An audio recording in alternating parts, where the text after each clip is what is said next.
it's your buddy Peace and Harmony with you here today. We're focusing in on how to really let go of a narcissistic or psychopathic abuser. And really how this is done, which is by not feeling jealous about them. I find that the narcissist and the psychopath, by virtue of their lower nature, they increase a feeling of paranoia, suspicion, jealousy, and really the secretiveness that is part of their manipulation and deceptive tactics that keeps people feeling in the guilt, in the dark, feeling lost, feeling like they are looking for solid ground with this person, and really a solid ground that does not exist. They're looking for something with this person that just does not exist. It's illusory. It's delusional. It's psychotic in nature. It becomes that severe. It becomes that profound.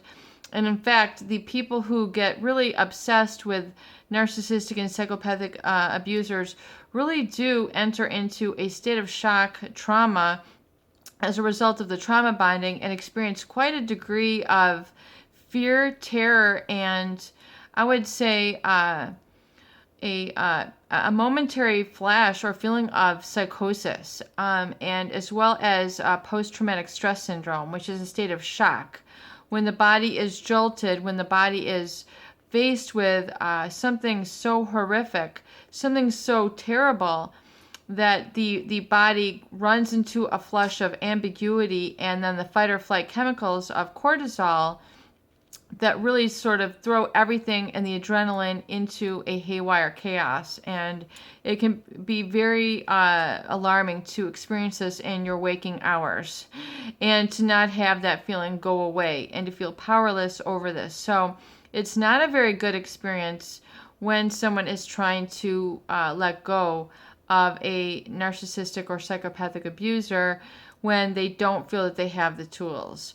So I want to focus here on really one of the key components I feel of why it's so difficult for people to let go is because they have an apparent jealousy that is set up by the mindset of the psychopath or narcissistic individual. The seeding of jealousy in the target, in the supply, is done in a number of different ways. For one, the emotions of desire, want, and craving are set up in the beginning in the love bombing. It is where you want this individual. You want to be with them. You want to touch them. You want to hear them. You don't even mind just being there in moments of quiet with them, because there's something so intoxicating that emanates from them. And oftentimes that is the experience of their heightened level of testosterone that just is really emitting from them, that creates this feeling of attention, this feeling of sexual allure or sexual appeal that you can't quite put a finger on, you can't quite put a word on. It is this energy emission that is basically emanating from them, which is very attractive or very seductive, very difficult to pull oneself away or rope oneself away from. There's something magnetic about it, but there's something also not natural. There is something not normal about this feeling around this person. And so that is part of, I think, the reason why it's so difficult to let go is because the engulfing in the brainwashing that has occurred and the boundary violation creates the experience that this person is the core of your energy or the core of your focus or the core of your being, because they have violated your boundaries and got so deep into your own operating system, if you will. They've attacked you at your most vulnerable level and really sort of uprooted that and put in their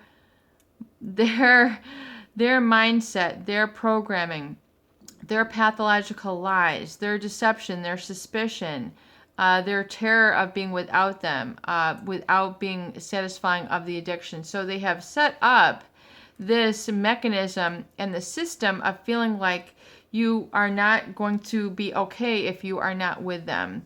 And this feeling is essentially a pathological envy and jealousy for what this person has, which makes them different from you. But I am here to tell you that you do not need to worry. You do not need to covet this person. You do not need to be jealous of this person. You do not need to envy their lifestyle. That you do not need to envy the people that they are with. You are not to envy the items that they have. You are not to envy their skill, their talent, or what have you, because it will always lead to essentially a self-annihilation. So, I have grown up in a affluent area where there was a vast array of very high achieving people. People who had great musical talent, great privilege, forerunners of business, forerunners of marketing, forerunners of politics, the medical field, you name it. I was immersed in this network of individuals. And what I have found that even though someone can be exceedingly and extremely extraordinarily wealthy, does not a jealous person make of you to them. Because behind the Italian tiles, behind the deluge of cars and dance floors, DJ booths that are built into their homes, the myriad of antiques, etc., there can be a psychopathic or narcissistic individual who is extremely discontent, extremely chaotic, extremely afraid, extremely cruel to others, yet they are surrounded with copious amounts of wealth and affluence. They can have diamonds, as big as the day is long, but yet these end up getting sold at auction when these relationships sever because of lies and philandering between spouses. I mean, it is just inconscionable, some of the different difficult things that these different high achieving narcissistic or psychopathic individuals who you hitherto might feel you should envy or look upon favorably. I would challenge you to not look upon the narcissist or psychopathic abuser favorably. That even though it is prone and habituated in your nature to look positively and lovingly upon them, you can still have those feelings for them, but realize they are not that person which is able to give you the goods in life and lead you to the promised land, so to speak, within your relationship. The individual has a lot of discontent, insecurity underneath, and perhaps you've seen this when the mask has dropped. So no matter how many different items, trips, etc. they have stuffed themselves with, how many lobster dinners, how many fillets, how many exquisite shoes, etc., nothing can fill the void. And nothing can fill the void of pathological lying. It's perpetually going to lead to a place of nowhere. And so don't be fooled by their mask. Don't be fooled by the illusion if they have a lot of friends, a lot of contacts. Believe me, they move and devalue and discard those people just as quickly.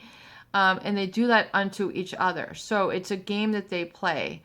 And it's very sad to see, however, you have to choose to not run in those circles because it's going to eventually just implode. And it's going to take you to a place where you thought you had wanted to go, but you realize, move my ladder on a different tree, because the ladder that I was running up on that tree, no thank you. That's not where I want to be. Take the ladder, start pursuing your life and climbing up a different tree to a different place with different heights where you truly do get good perspective and you're able to see things from a higher level. And that is the application of wisdom and knowledge that you gain from really once you let these people go and you're able to see from afar what they do, you realize you don't need to be subjected to this anymore to get where you want to go. So realizing that it's okay to pull the pin on them, to let it go, to let them go, and to not covet them, their mindset, their circle of friends, the things that they do, say, be, or have, because it's all eventually going to disrupt on them. And not that you should have a vengeance for them, because you absolutely shouldn't. You shouldn't mirror their negative energy with I definitely agree with that, because then it just you just keep the destructive energy alive in you, and it's not anything that you want to maintain. It's not anything for you to covet about them. So if you have been, feeling that sort of pathological envy, as much as it's difficult for you to admit, or as much as you feel that they reflect something positively back at you, realizing that you have what it takes and that they are essentially casting a shadow on that, and that they are holding you back from your greatest expression and your energetic being by ripping you down and ripping you a new one constantly. And yeah, every relationship is going to have some of that, but when it gets pathological, when it gets severe, and when it gets psychopathic, it's not anything you want to have ruin your life. It's something you want to extract right away and say, okay, I'm saving myself on this one here. I'm going to owe it to myself. If I can, it's just, you have to have that gut level check and that gut level trust, and not feel the jealousy for them. Because when you really think about it, there's nothing really there much to be desired. You have the desire in your life that perhaps they had given you and maybe increased your desire for life.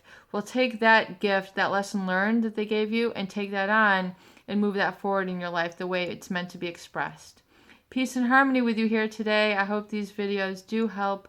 Please share and please subscribe for more great tools, videos, discussion, and support.